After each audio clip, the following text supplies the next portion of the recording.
বন্ধুরা, আমি আজ চলে এলাম দার্জিলিং নেতাজি মিউজিয়াম, যেখানে ইংরেজরা প্রায় 2 বছর ধরে আমাদের নেতাজি সুভাষচন্দ্র বসুকে আটকে রেখে দিয়েছিল।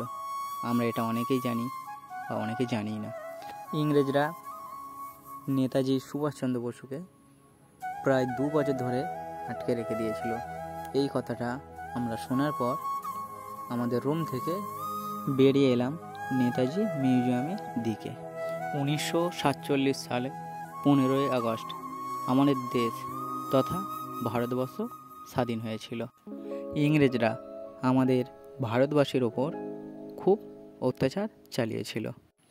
আমরা সবাই জানি যে আমাদের ভারতবর্ষ স্বাধীন হওয়ার পর থেকে আমাদের নেতাজি সুভাষচন্দ্র বসুকে খুঁজে পাওয়া যায়নি। ভিডিওটা পুরোটাই দেখতে থাকো, স্কিপ না করে। অবশ্যই ভালো লাগলে একটা লাইক কমেন্ট করবে।